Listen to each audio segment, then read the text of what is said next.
Kita namain komunitas anak itu adalah Circle of Happiness. Jadi lingkaran kegembiraan. Jadi kalau anak-anak kumpul di situ itu harus bisa memberikan kegembiraan bagi anak-anak. Jadi anak itu nanti belajar itu dengan gembira, bukan dengan stres. Banyak anak-anak sekarang, bukan anak-anaknya ya, orang dewasa, hanya bisa membaca tapi nggak pernah tahu makna di dalamnya. Nanti jalan-jalan sama Kak Eka ya? Mau, tapi harus ada syaratnya. Apa tuh? Harus ada camilan yang banyak. Banyak tuh ada.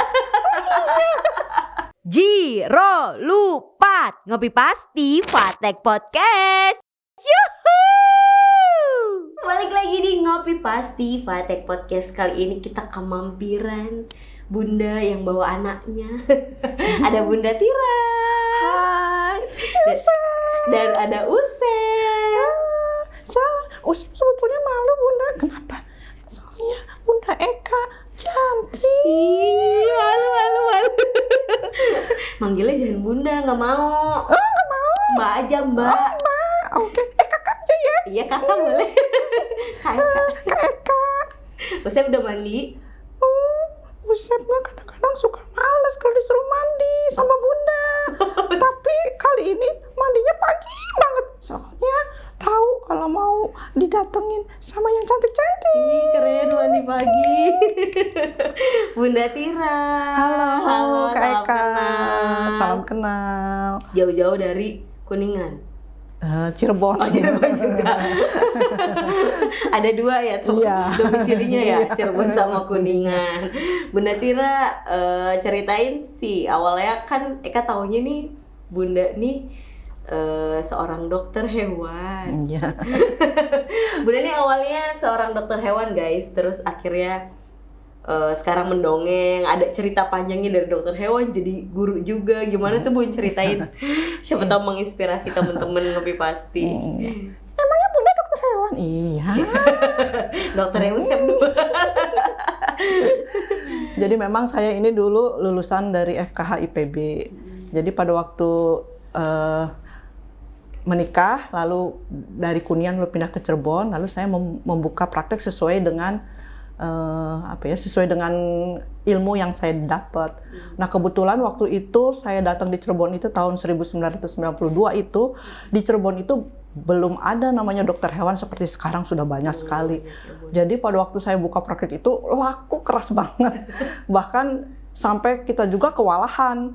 Karena waktu itu juga saya juga dibantu sama suami. Jadi suami itu pulang kantor, kalau sore kita selalu keliling. Kalau misalnya kadang-kadang itu namanya pasien itu justru pingin dikunjungin. Karena ada beberapa misalnya kayak anjing gitu kan nggak mau dibawa naik mobil gitu. Banyak yang nggak mau, kesulitan.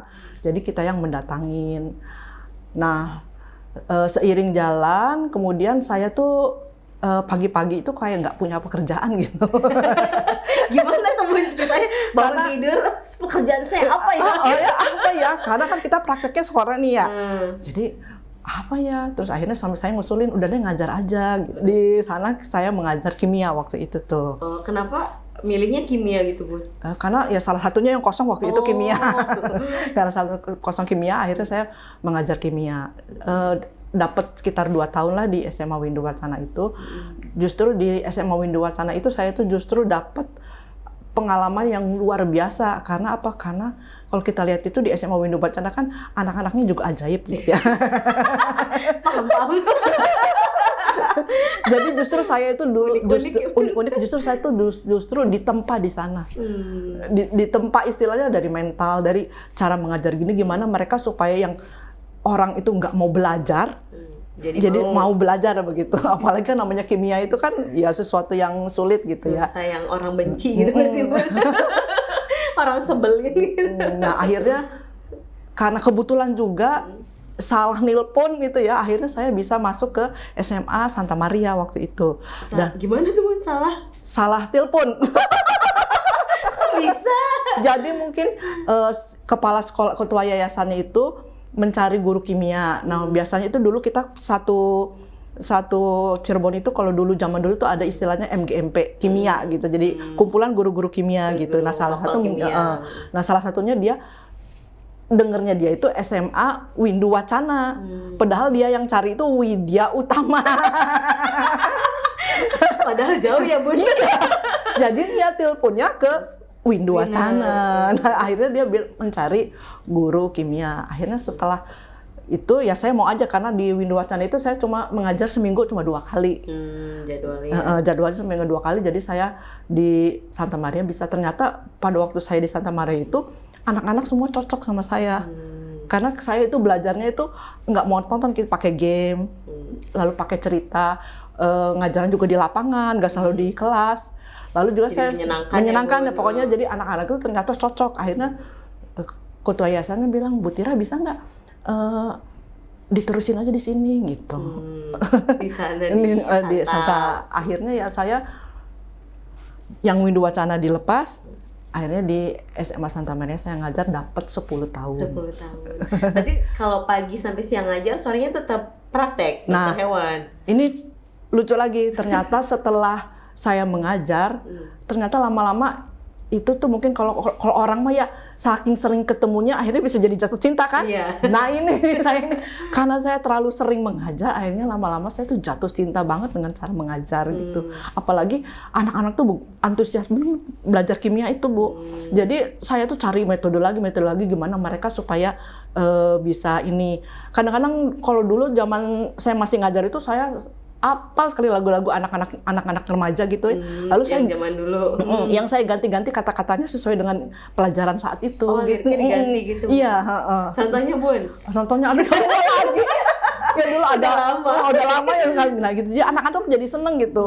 Jadi seneng gitu. Karena kadang-kadang di istirahat juga saya suka dengerin anak-anak sambil nyanyi-nyanyi gitu, sambil ngapalin gitu. Iya, kata kan zaman dulu kan ngajarnya gitu-gitu aja kan, melihat papan tulis, apa namanya gini-gini kayak gitu, monoton kayak gitu kan. Iya. Nah, di SMA Santa Maria itu juga saya dikasih kepercayaan untuk ekstrakurikuler jurnalistik.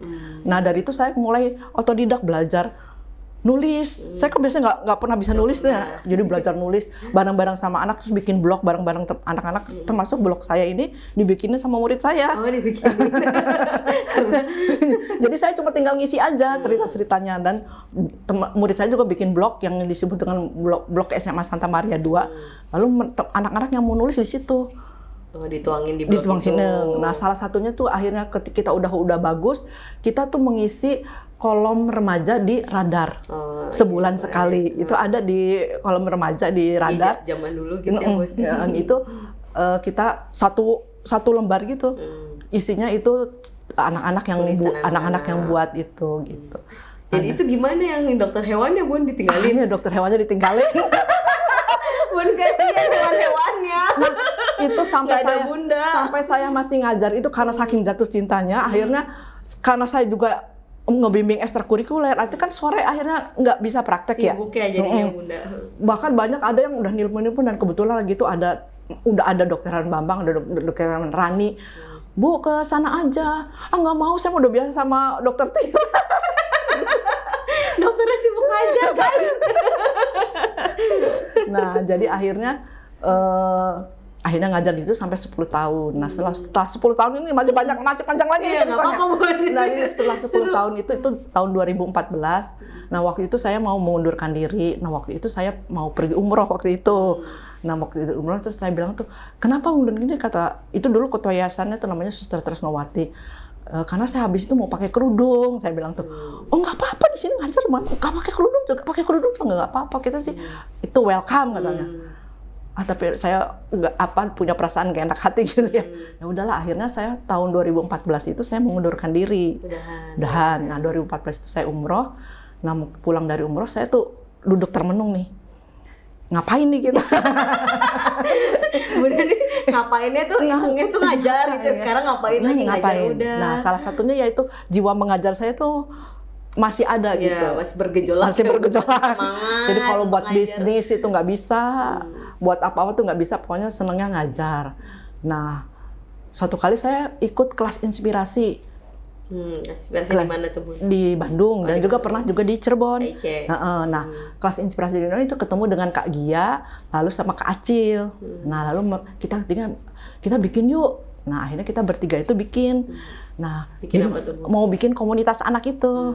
Nah, akhirnya saya pikir, saya punya rumah di Kuningan daripada kosong, akhirnya dipakai buat bikin komunitas anak. Jadi dulunya kita bertiga nih, saya, Kak Gia sama Kak Acil. Tapi seiring berjalan, pokoknya nggak sampai 1 tahun, mereka udah sibuk masing-masing. sibuk masing-masing. Tapi saya tetap lanjut terus sampai sana. Sendiri. Jadi lahirnya kita namain komunitas anak itu adalah Circle of Happiness. Jadi lingkaran kegembiraan. Jadi kalau anak-anak kumpul di situ itu harus bisa memberikan kegembiraan bagi anak-anak. Jadi anak itu nanti belajar itu dengan gembira, bukan dengan stres, bukan dengan jadi beban gitu, enggak. Malas gitu ya, belajar lagi. Jadi namanya Circle of Happiness itu berdirinya itu 29 Agustus 2015. Awalnya di Kuningan itu, Bun. Iya, itu 2015. Itu kegiatannya gimana? Anak-anaknya gratis gitu, Iya, bayar atau siapapun boleh gabung? Iya, dulu pertama kali ya karena saya kan belum pernah sama sekali bikin komunitas anak. Jadi kita tuh trial and error. Jadi coba salah, berbaikin, coba lagi salah, demikian seterusnya gitu. Jadi dari coba ngalir aja gitu ya? dari coba gagal, coba lagi. Jadi akhirnya menemukan formulanya. Jadi formulanya ini karena saya mengamati nih, jadi ada anak-anak yang rata-rata nih datang ke sini, ini kan bukan akademik, jadi kerjanya main-main aja. Cuma main-main aja. Akhirnya anak yang mau serius belajar juga akhirnya kan terganggu. Akhirnya saya bikin aturan gitu. Jadi anak-anak itu yang datang ke situ itu harus rajin datang. Kalau 3 kali berturut-turut dianggap mengundurkan diri.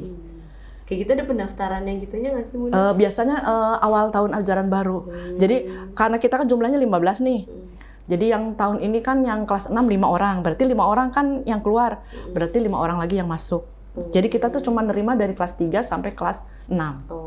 Umurnya, usianya? Iya, usianya. Karena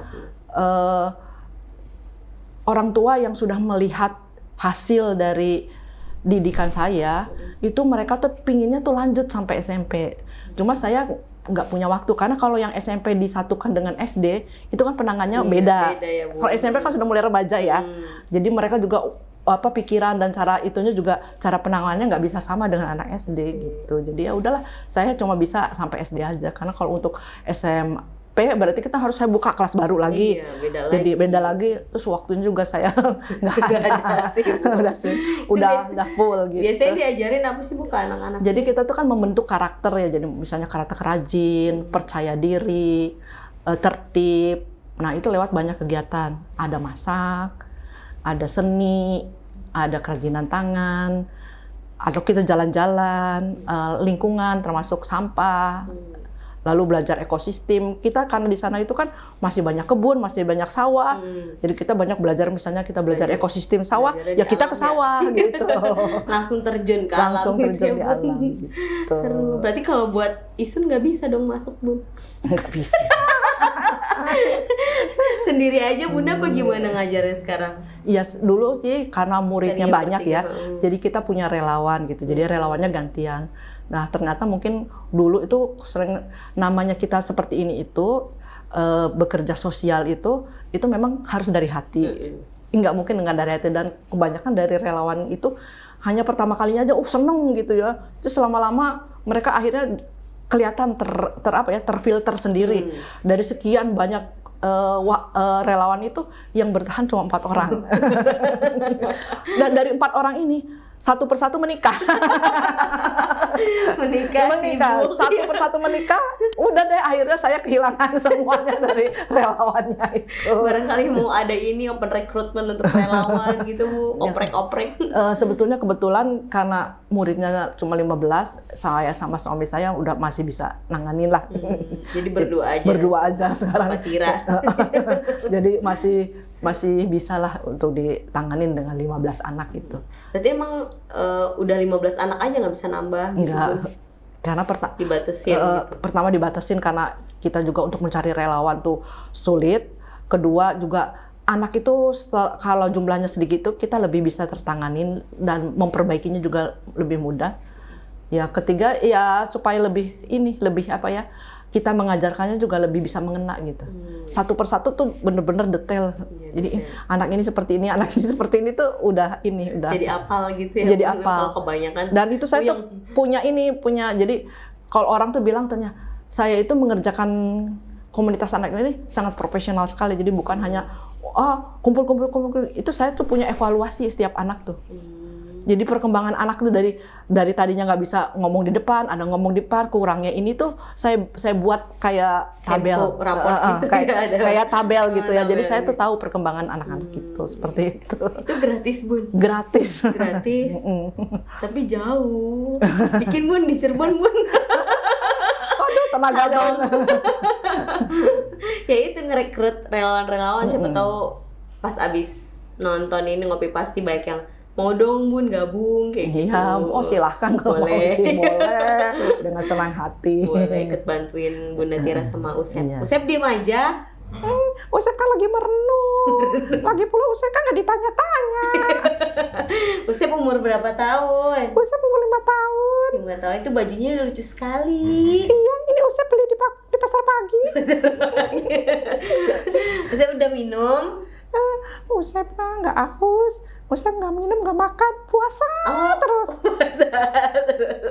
Usep 5 tahun, tahun depan berapa tahun? 5 tahun lagi. 5 tahun. Soalnya Usep nggak makan, nggak minum. Boleh pegang dong? Iya. Iya, salaman. Tetat. Usep tuh dibelinya di Bandung ya, dari Kak Omi. Kami tuh suka bikin boneka-boneka lucu-lucu, tapi yang paling lucu Usep. Oh, Usep dong paling lucu, paling menggemaskan. Usep kalau Bunda ngajar pasti ikut juga Usep?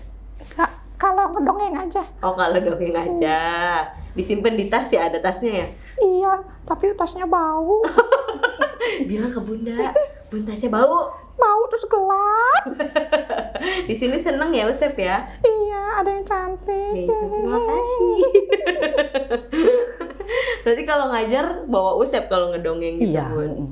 Jadi awalnya ngedongeng itu yaitu karena pada waktu di COH itu saya kan selalu mengundang pendongeng-pendongeng, ada yang dari Kuningan, beberapa dari Kuningan, ada juga dari Cirebon. Nah, lama-lama ketika kita mendongeng butuh pendongeng, mereka sibuk.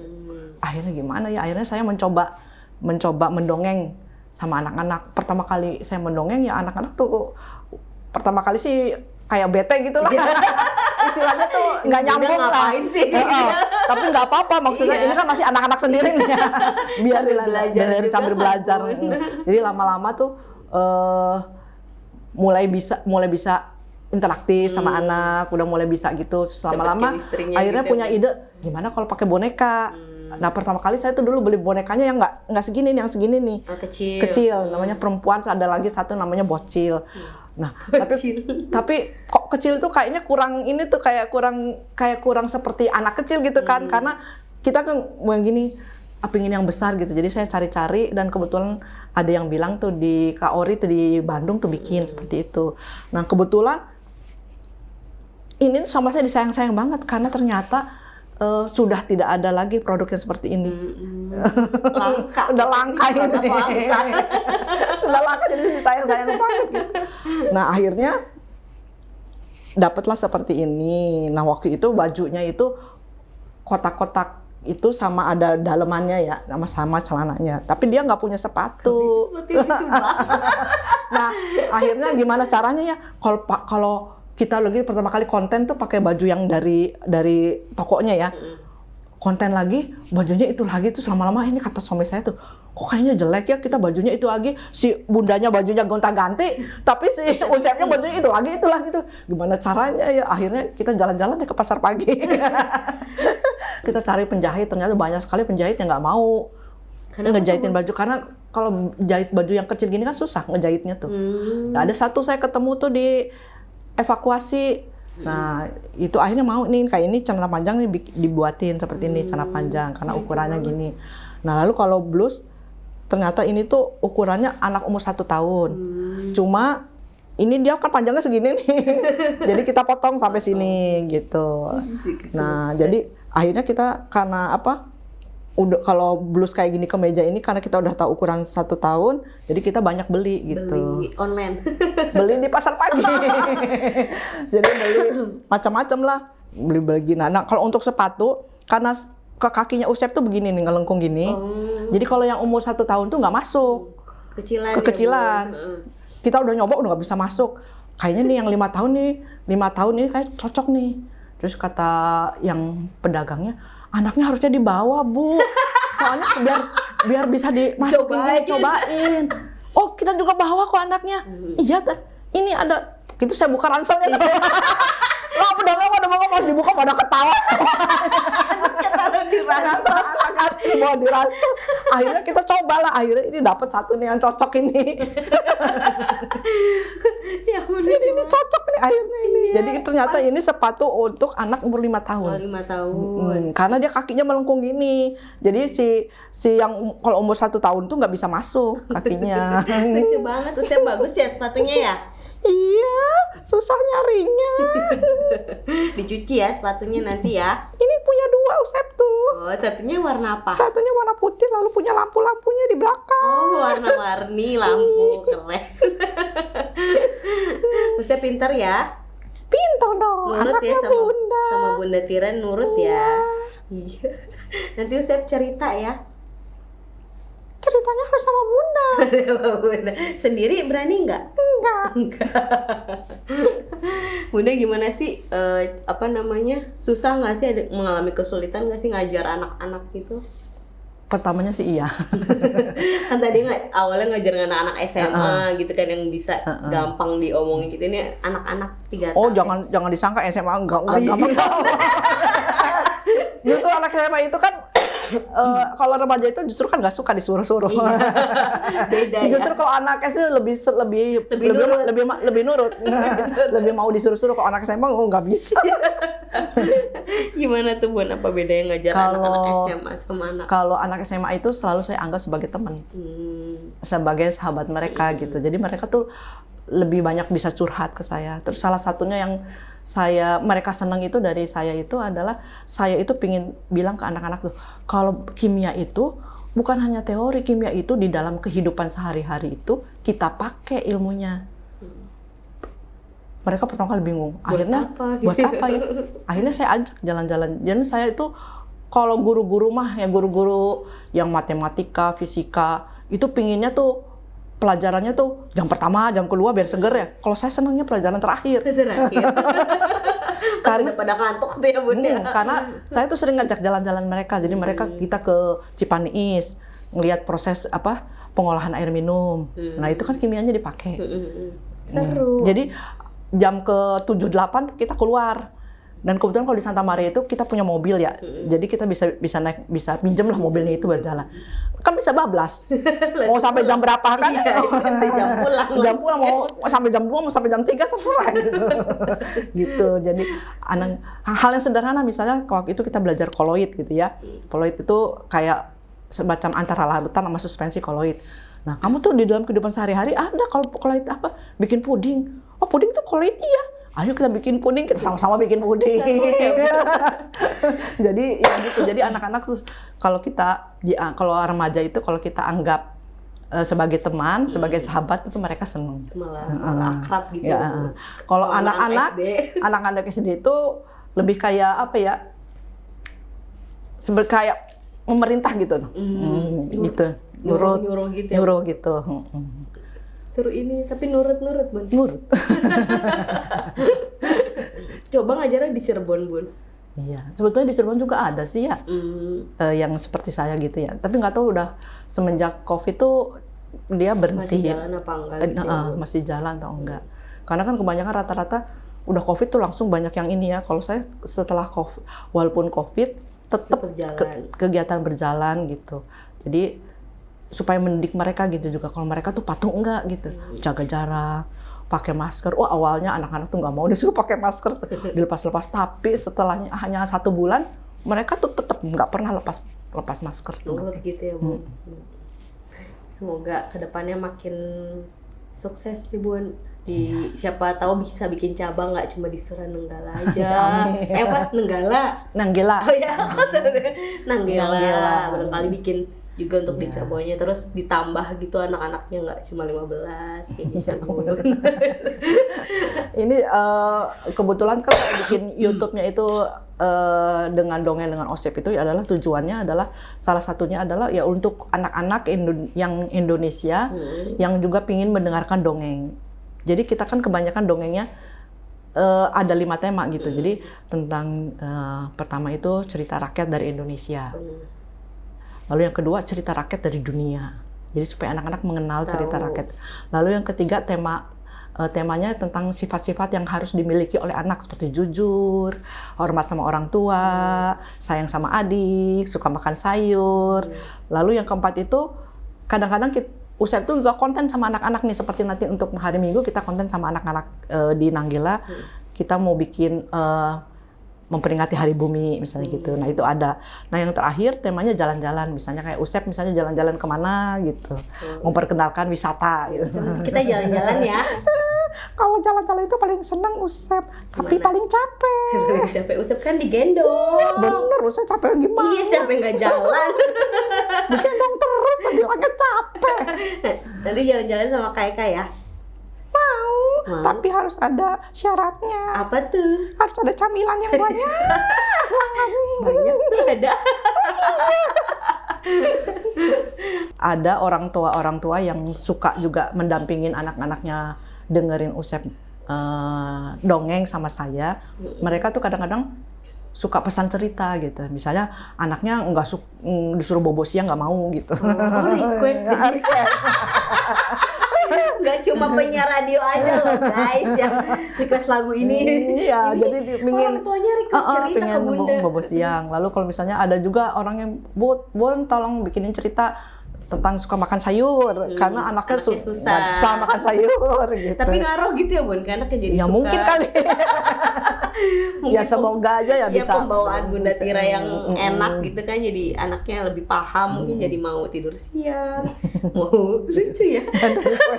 Dongeng tapi ada yang request. Keren. Kedepannya rencananya bakal ada event apa nih Bun? Ya kegiatan rutin sih tetap ya. Jadi kegiatan anak-anak, lalu kita kegiatan YouTube juga. Ya saya pinginnya sih kedepannya pingin dongeng dari desa ke desa gitu. Oh ada wacana. Ya, ada gitu wacana pingin dari desa ke desa gitu. Jadi supaya gini, kalau orang kota mah udah banyak fasilitas, istilahnya udah banyak fasilitas ya. Tapi kalau di desa kan Masih kurang. masih kurang. Jadi ke desa. Keren, semoga terwujud, terlaksana. Amin. Banyak relawan yang ikut bantu Bunda Tira juga. Ntar siapa tahu Isun mau gabung-gabung Bun. Oh ya boleh. Ngerusuhin. Ngerusuhin Usep. Biar ngeramein aja gitu. Sukses ya Bunda Tira. Iya. Makasih udah mampir-mampir ke Ngopi Iya. Pasti. Terakhir dong buat teman-teman Ngopi Pasti gitu mau nyampein apa gitu. Oh gitu ya. Nah buat teman-teman juga yang penonton di sini, juga yang punya anak-anak, untuk sering didongengkan. Jadi nanti mulai sejak kecil, sejak dini, anak-anak itu diperkenalkan dengan dongeng. Nanti kalau sudah anaknya kelas 1, lebih dibimbing untuk mencari tahu tentang ceritanya itu dengan cara mengarahkannya. Misalnya pertanyaan seperti gini, tadi yang suka nakal siapa? Lalu tadi tokohnya ini siapa? Jadi anak sambil mengingat. Nanti kalau udah kelas 3, kelas 4, kelas 5, kelas 6, itu anak-anak disuruh untuk menceritakan kembali, lalu mencari pesan moralnya. Sehingga anak-anak mempunyai literasi yang baik dengan mendongeng. Jadi nggak cuma dengerin dongengnya Iya, aja ya Bun. iya. Ada kegiatan selanjutnya. Ini salah satunya ini Kak Eka. Banyak anak-anak sekarang, bukan anak-anaknya ya, orang dewasa, hanya bisa membaca tapi nggak pernah tahu makna di dalamnya. Nah itu dengan cara seperti ini, anak menceritakan kembali, anak menuliskan kembali, supaya anak tuh tahu, oh di dalam cerita itu ceritanya seperti ini, maknanya tuh ada. Jadi bukan hanya sekedar membaca. Iya, Begitu. ada pesannya juga. Ada pesannya, apa. iya. Ya, Bunda makasih ya. Iya, Sekali lagi udah sama-sama. mampir. Ustaz makasih. Sama-sama. Nanti main-main lagi ke sini ya. Iya. Disuguhin apa? Cemilan banyak ciki. Suka. Nanti kalau Usep jalan-jalan ajakin kaya-kaya. Boleh. Makasih Bunda. Iya, sama-sama. Makasih Usep. Makasih, sama-sama. Sekian Ngopi Pasti Fatek Podcast Expert kali ini. Kita ketemu di episode selanjutnya. Dadah. Ayo dadah Usep.